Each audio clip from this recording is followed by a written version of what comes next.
Bonjour, bienvenue, je m'apprête à faire le tirage pour les vierges en général pour janvier 2020. Donc là encore une fois, installation, il faut que je change de bureau en fait idéalement. Donc je brasse les cartes là rapidement. Donc vierge 2020. Général, quel message on peut transmettre aux vierges pour janvier?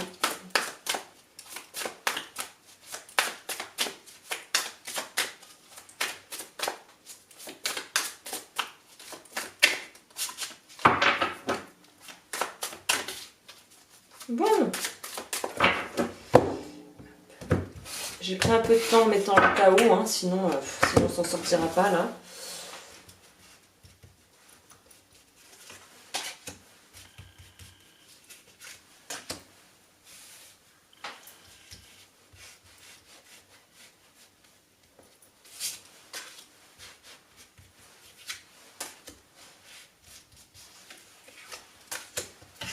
Ok. Le dessous du paquet, c'est le 5 de coupe. Donc il y a une idée, déjà je ressens, on va découvrir les cartes ensemble, mais je ressens déjà avec le Tao qu'on a l'impression qu'il y a un vide qui va être créé ou qu'il y a un manque, de quelque chose. Bon, la mort déjà, ça annonce un peu. Hein. Le monde, la mort. Donc oui, vous c'est clairement janvier, c'est un nouveau cycle qui va démarrer pour vous et non sans peine apparemment.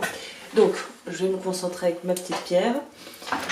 Alors, qu'est-ce que je peux vous dire? On va commencer avec le Tao, mais c'est très riche, vous inquiétez pas, ça a l'air peut-être plus inquiétant que ça ne l'est vraiment, puisqu'au final, j'aimerais bien que tu vois bien les cartes. Avec mes histoires de trépied, ça aussi, c'est pour la nouvelle année, si on pouvait... Enfin, si je pouvais trouver un truc qui convienne, ça serait génial. Bon, je pense que les cartes sont visibles. Bon, le Tao nous annonce déjà la couleur. Il y a beaucoup de cartes qui sont sorties, plus que d'habitude. D'habitude, j'en prends 4. Là, ça sortait à n'en plus finir, donc j'ai dû quand même calmer le jeu. Mais on voit bien que vous, il y a une chose en janvier. Je ne sais pas si c'est à la suite des fêtes de fin d'année et cette fin d'année 2019 qui va vraiment vous bousculer un petit peu dans vos croyances et vous pousser un petit peu dans vos retranchements. C'est comme si en fait on avait encaissé et qu'on arrivait à un stade où on n'en pouvait juste plus, soit si c'est par rapport à une personne avec qui on était en froid, comme pourrait nous l'indiquer cette carte, que ça soit familial, personnel ou professionnel. Là on arrive au point de rupture, au point de non-retour, on n'en peut plus et on est prêt à faire le nécessaire pour essayer de résoudre le problème de façon plus ou moins, là, je vois pas des luttes de pouvoir, des conflits à vouloir se battre, mais au contraire, on va vouloir essayer de faire ça en douceur et on va vouloir essayer de faire ça intelligemment en fait. Je ne sais pas si le zoom de la caméra fonctionne. Donc voilà, il y a cette idée tout de même de vouloir faire les choses intelligemment et on a envie de vouloir résoudre un conflit, c'est ça que je ressens. Et d'avoir aussi les capacités intellectuelles et émotionnelles pour pouvoir le faire. Donc vraiment, tu as des atouts, tu as des cartes. Il y a une idée aussi d'être vraiment très clair par rapport à ce que tu souhaites apparemment, ou en tout cas la façon dont tu voudrais que ça aille. Après, est-ce que ça va aboutir à quelque chose qui va être pérenne et qui va en fait t'apporter gain de cause ou t'apporter une certaine forme de lot de consolation? Les cartes ont l'air de dire que ça ne va pas forcément aller dans le sens où tu voudrais que ça aille, mais en fait ça va dans le sens de ta guérison. C'est ce genre de situation où on planifie, par exemple, on est en voiture, on planifie un trajet pour aller quelque part où on n'est jamais allé, on programme le GPS et finalement le GPS nous indique un chemin, mais il y a des travaux sur la voie à ce moment-là, sur la route principale que tu étais censé prendre, et il faut remettre les paramètres et remettre les coordonnées du GPS pour contourner l'obstacle.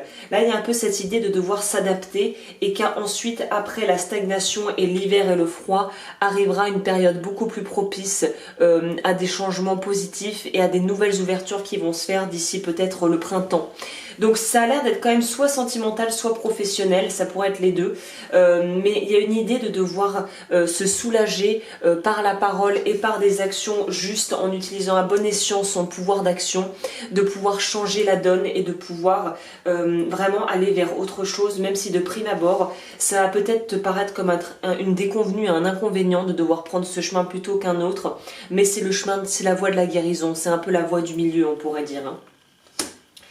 Avec le tarot, on nous explique bien qu'on attaque, la première carte où on attaque, c'est le monde. Donc je pense qu'il y a peut-être des gens qui vont soit quitter une entreprise, soit peut-être décider de se séparer d'un compagnon de longue date ou d'une relation qui n'était pas forcément malaisante et malfaisante, enfin mauvaise, toxique, mais qui n'apporte plus ce que l'on a besoin, ce dont on a besoin. Il y a aussi l'idée avec le monde de manière plus générale de vouloir boucler quelque chose, de vouloir vraiment boucler quelque chose parce qu'on a besoin de passer à la suite. On a le prince d'épée qui est un équivalent du valet d'épée. Donc le valet d'épée, le valet d'épée, c'est quelqu'un d'assez rapide, parfois même trop impulsif, qui est assez curieux, et on le voit là sur cette carte. En plus, il nous est présenté comme quelqu'un qui a son sabre à la main, qui est assis, qui est en mode repli, mais qui est prêt à bondir s'il sent qu'il est attaqué. Donc il y a vraiment une idée d'essayer de ne pas tomber dans une certaine forme de paranoïa dès qu'il s'agira de pouvoir ou de devoir faire des choix et être mis en interaction avec des personnes qui te tiennent à cœur. C'est ça un petit peu, je dirais, le point... on va dire que le talon d'Achille pour vous, ça va être le fait d'être pris par les sentiments et d'avoir du mal justement à vous positionner malgré le fait que vous soyez dans votre puissance et dans votre bon droit, parce que les sentiments, et on va peut-être tirer sur la corde sensible, jouer sur la corde sensible, et vous allez avoir du mal en fait. C'est ça qui vous empêche de trancher avec les choses qui sont appelées à être de toute façon renouvelées et modifiées. On a ensuite la mort, donc qui est la carte sans nom. J'aime beaucoup ce tarot, parce que là la mort nous est vraiment présentée, je sais pas si on peut bien voir, avec une jeune femme qui pourrait très bien te représenter, que tu sois homme ou femme, et la mort se présente comme cette espèce de sage à la Yoda ou Dark Vador, tu vois, qui montre le chemin, qui montre que la suite c'est par là, la suite c'est en avant, la suite c'est là où il y a la lumière, c'est le passage de l'autre côté.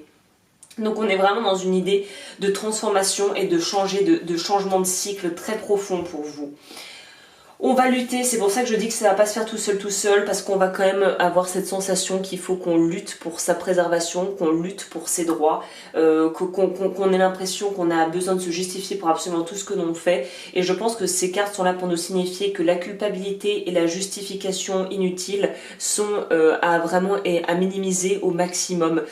Tu n'as pas à te justifier, tu n'as pas à t'expliquer, à part si tu es donc en rapport avec des personnes qui sont impliquées, que tu es impliqué sur une affaire professionnelle ou personnelle, mais tu n'as pas à justifier tes choix, parce que si tu as besoin de les justifier à autrui, ça veut dire que tu n'en es pas sûr ou que tu culpabilises. Donc là, il y a quand même cette idée avec le 8 de bâton. Oui, c'est ça, je dis pas des bêtises, oui, le 8 de bâton, de devoir agir assez rapidement, mais d'agir bien, vite fait, bien fait, mais d'agir intelligent. Hein. On nous rappelle bien cette idée d'intelligence, de faire preuve d'intellect et de bon sens avec le valet d'épée, là, le prince d'épée. C'est bien de couper, mais il faut couper au bon moment et de la bonne façon, et être en défense permanente. Ça va être quelque chose qui va être assez challengeant. C'est pour ça que je pense que c'est un mois où il faudra que tu te prennes vraiment soin de ta santé, peut-être même plus que d'habitude, que tu dormes bien. Et là on voit que malgré tout, même si elles se sont attaquées de toutes parts, elles les évitent toutes, les espèces d'épées là, ou de bouts de bois. Donc il y a une idée d'être flexible, soit flexible, mais pas non plus malléable. C'est-à-dire que c'est être flexible tout en étant quand même très déterminé et très clair dans la façon dont on veut que les choses se passent. Le 9 d'épée, ça nous parle de stress, parce que qui dit gros changement de vie dit méga stress qui va sûrement devoir... c'est même pas... Si tu le gères bien, il n'y aura pas de gros stress, mais pour beaucoup de personnes qui ont du mal à gérer leurs émotions et qui ne les écoutent pas, qui les refoulent, évidemment, ça va se traduire par des insomnies, des difficultés supplémentaires que tu pourrais t'épargner si tu t'écoutais et si tu prenais surtout soin de ta santé. Hein. Et on termine avec une jolie carte qui est quand même le prince de bâton, donc l'équivalent du valet de bâton. Encore une fois, on est sur des valets, donc on est dans une phase de sa vie où on est en apprentissage, on n'est pas encore extrêmement expérimenté, mais on a cette espèce de fougue de la jeunesse, entre guillemets, où on va essayer vraiment d'aller dans une nouvelle exploration de sa vie, des possibilités qu'on a dans sa vie, avec beaucoup plus de passion et aussi d'envie, quoi. On retrouve le désir, c'est comme si on retrouvait le désir de vivre. C'est quand même assez profond comme message, hein. C'est comme s'il fallait qu'on en passe tout ça pour vraiment retrouver le plaisir de vivre, la joie de vivre, qui apparemment faisait défaut, avait l'air de faire défaut ces derniers mois, en tout cas, qui aura fait défaut cet hiver peut-être, hein. Je vais pas trop épiloguer sur le 5 de coupe et la force derrière qui nous parle vraiment d'arriver à pouvoir maîtriser ses instincts et ses peurs et à faire preuve aussi de gratitude. Plutôt que de focaliser sur ce que l'on perd ou sur ce que l'on a l'impression qu'on nous a de ce dont on nous a dépossédé, là on nous demande de focaliser sur ce que l'on a et de nourrir ce que l'on a déjà en soi, à savoir le grand pouvoir, c'est pas rien. Donc vraiment le pouvoir de reprendre les choses en main si on avait l'impression que c'était un peu parti à volo ces derniers temps, hein. Qu'est-ce que l'oracle de Galia? Arriver au but, dompter les obstacles, difficulté, mauvais sort, pas d'inquiétude, hein. Là, on va pas rentrer dans du voodoo et il y a très peu de gens qui sont véritablement, voilà, qui ont besoin d'être exorcisés, hein. Et trésor caché. Donc tu vas avoir peut-être tendance à vouloir te reposer sur moi, ce qui est plutôt compréhensible au vu de ce que je ressens au niveau des énergies. Mais quoi qu'il arrive, quoi que l'on essaye de te faire, même si des gens ont des intentions peut-être pas forcément très honnêtes et très pures, tu vas arriver quand même à surmonter toutes les choses qui vont être présentées sur ton chemin. C'est bien de foncer droit devant soi pour arriver le plus vite possible au but que l'on s'est assigné, mais il faut ménager sa monture, éviter les obstacles sur la route et faire des haltes de temps en temps. J'en reviens à mon image, mon analogie du GPS. C'est comme si tu partais en vrai road trip, qu'on programme le GPS, qu'il va y avoir peut-être des changements de programme qui vont devoir être effectués à la dernière minute et qu'il va falloir être encore une fois, il y a une idée d'être flexible, hein. D'être flexible et d'être capable de changer de cap rapidement pour arriver à son but, hein.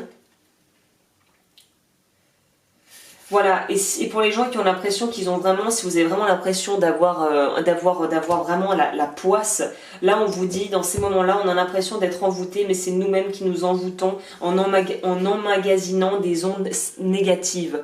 Donc là, il y a une idée aussi de savoir pouvoir faire de la méditation, peut-être des purifications, pour pouvoir vraiment arriver à se défaire de toute la négativité que tu pourrais emmagasiner ce mois-ci, hein. Donc c'est un mois qui va être très challenge, ça va être challenge, mais ça va être extrêmement, je pense que la récompense va être très belle au bout du chemin.